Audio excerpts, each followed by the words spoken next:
Greetings everyone, this is your host, the Hope Dealer aka Zangoma, here with intuitive messages from Spirit pertaining to the Taurus Full Moon, which will be taking place roughly on the 19th of November, depending on what side you are of the planet. It could be on the 19th or 20th.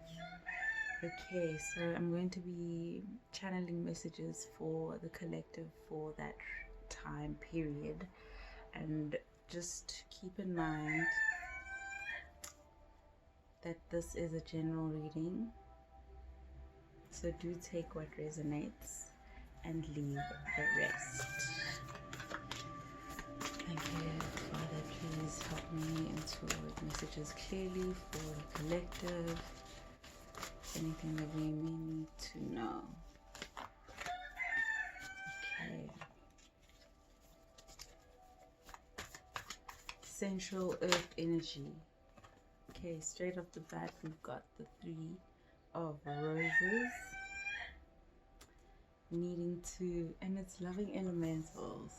So needing to be outside, connecting, grounding, getting in touch with that natural earthy energy, that magic, because it is outside and it'll help you tap into your own magic.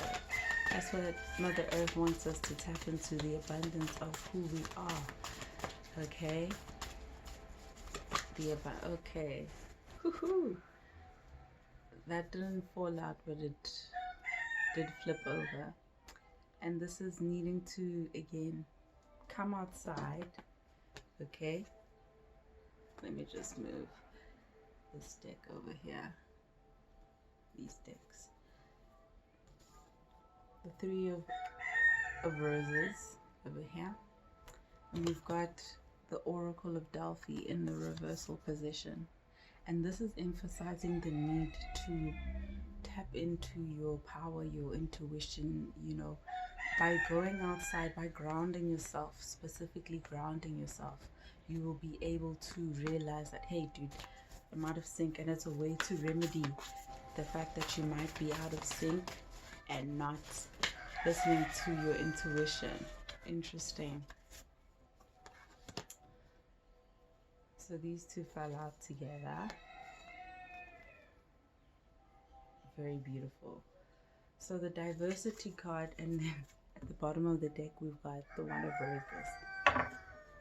Okay, I'm gonna stop there for now and just intuit these messages, right? Okay, so straight off the bat, this is needing to ground yourself so you can tap into the gifts that you have. Okay, your gifts that you have both to share with the world and that you need to connect with. Okay, so this tells me, the increscent moon tells me that this is a time now for receiving abundance. Okay, once you realize, okay, you have particular ideas, options, things that you want to venture into now, next, or whatever, depending on your situation. After now you've contemplated and you've grounded yourself and listened to yourself, you'll then thus be able to hear your higher self clearly, showing you the gifts that you already have and pointing you to use them. Okay, pointing you to use them.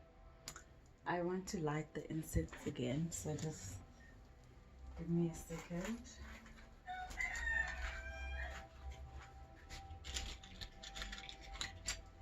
Yeah, we old school. We use the matches.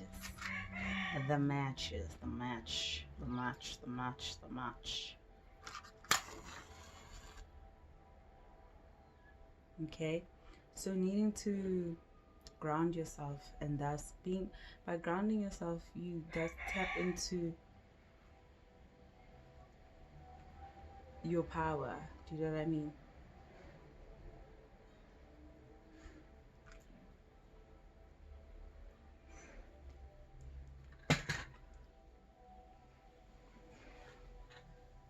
You thus tap into your power.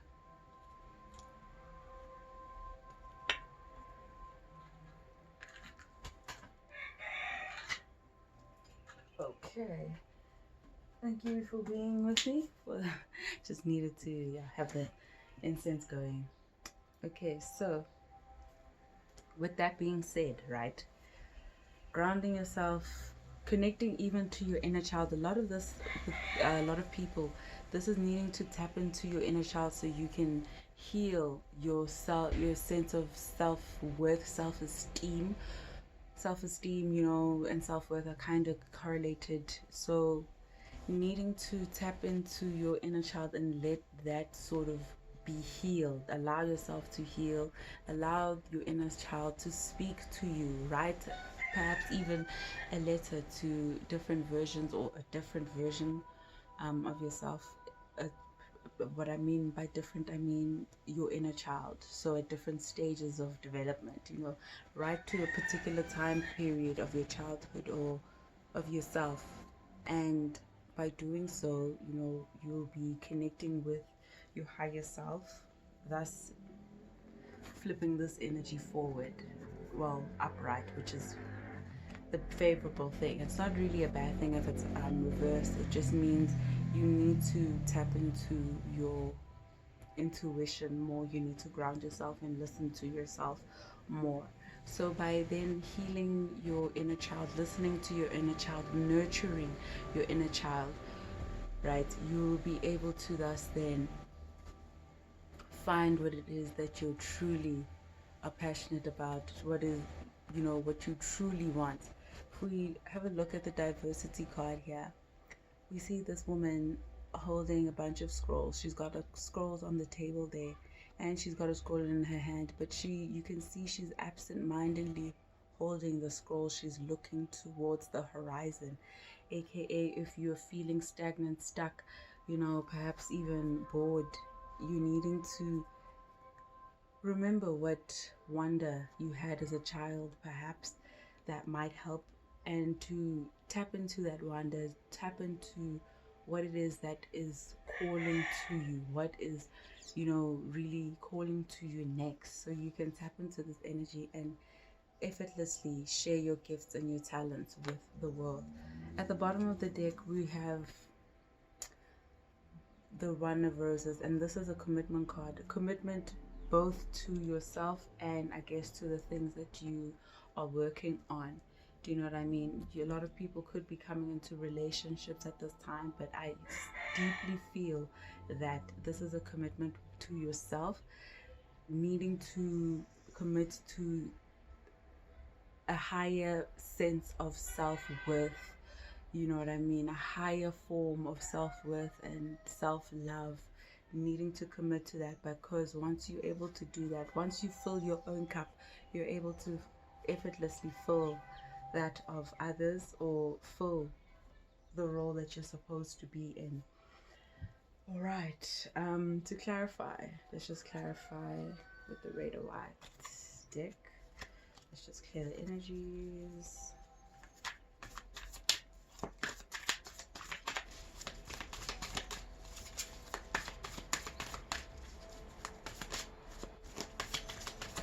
Thank you, Spirit. Please help. Okay. Wow. So many cards flipped over. Let's see what's happening here. The Two of Pentacles reversed. Seven of Pentacles reversed. Ooh, okay. Let's just read these energies, okay? Because, wow. Okay. We've got the Two of Pentacles reversed. We've got the Seven of Pentacles also reversed. We've got the Seven of Cups options. You got options. That's definitely highlighting this over here. The World, the Lovers reversed. So definitely, needing to make decisions that are, let me just put them here. Okay, the World, so options, definitely options. Completion, the Lovers, this is probably, like I said, the love is reversed. Perhaps relationships that are not coming into fruition at this time, because you're needing to perhaps focus more on your own balance, needing to balance your own. This for me also speaks about balancing yourself, your masculine and feminine principles, not necessarily a relationship per se. So again, listening to your intuition, thus you'll be able to come full circle over here in the decisions you are trying to make about your path forward.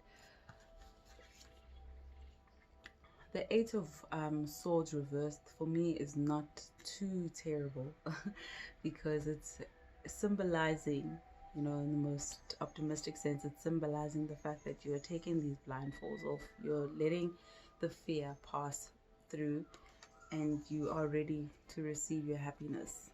But you can only receive your happiness once you let these fears go. If you now, sink into more of the fears of which way to go and that sort of thing, you're only delaying your own happiness. The Sun reversed is not really a terrible card. It's not a terrible card because it just means you needing your sort of like joy is going to be delayed, but it might be delayed by your own doing because of the fear, being paralyzed perhaps by the fear over here. You see, being paralyzed by the fear of the options that you need to make.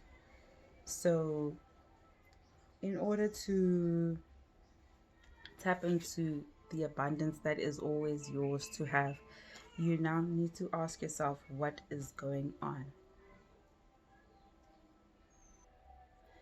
So with that,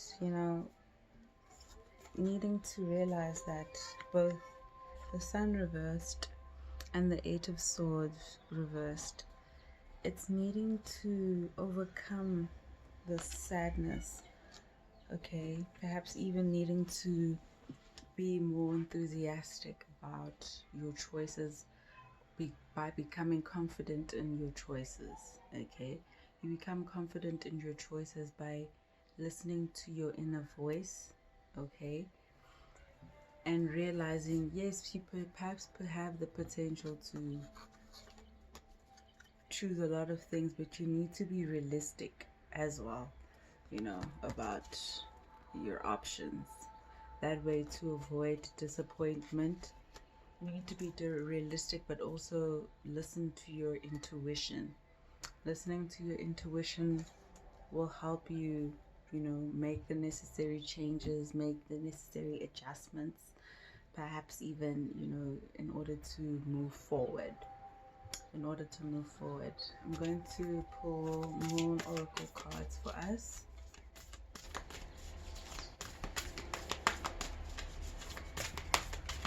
Spirit, please guide. Okay, you got me. I'm intuiting moon messages for the collective for the Taurus Full Moon. Okay. And at the bottom of the deck, we've got balance, spirituality, and practicality. A full moon in Pisces. Cool. So, conclusions are within reach, and you need to be edged to show the world the real you. Okay? By going within. And the conclusions make sense because of the World card here. So things are coming to sort of close because it is a full moon energy. However, also by coming to a close, by realizing, by once you go within, and making taking necessary stock of what is working, what is no longer working, what is serving you, and what needs to be let go, and what is your heart calling for. This diversity card and this Moon Oracle card, I actually just want to show them together because showing the world the real you, okay, by being more intentional, being more truthful about the path that you want to take. You need to show the world the world the real you by going within, and thus you'll be able to share your gifts effortlessly because you are in touch with your inner self. Okay, be the light. Be the light. Don't let, don't be overwhelmed by all these options. These options might look all shiny. All that glitters isn't gold. That's another saying that's coming to mind right now. All that glitters isn't gold. So don't be stuck in this energy, Eight of Swords energy of fear, of perhaps even following your heart. You know what I mean? Fear is what is causing the sun reversed to be, I even feel here. Your joy, it's stealing your joy. The fear of being yourself is stealing your joy. That is a word for somebody. Okay, so you need to just be yourself. Things are going to work out. Okay, things are going to work out. Understand that having options is a great thing, but you need to decide from a place of wholeness, from a place that is true, your higher self. That way we can transmute this Eight of Swords energy and get this Sun card in the upright position as it is meant to be, your joy as it is meant to be. Being yourself takes courage. Being yourself and following your path takes courage. It also takes listening to yourself, being still. The gifts and talents that the Lord God gave you are needing to come out now, and they are needing to be utilized by you at this moment in time. Okay, because as you can see, many options, but which option is true? Which options are true to you? By showing the world the real you, you tap into your gifts and your talents and sharing them effortlessly. Listen, I am your host, the Hope Dealer, aka Zangoma, here on Healing Palm Tree, my channel. If you enjoyed the segment, what I call Spirit What is a Chat, please hit the like button. It lets me know that you obviously enjoy the segment, and I hope these messages have resonated. Okay, share this with people that you love, and that you find, if you found anything that calls out to you and perhaps might help someone else, share it with them. Share the love, share the knowledge. Take care.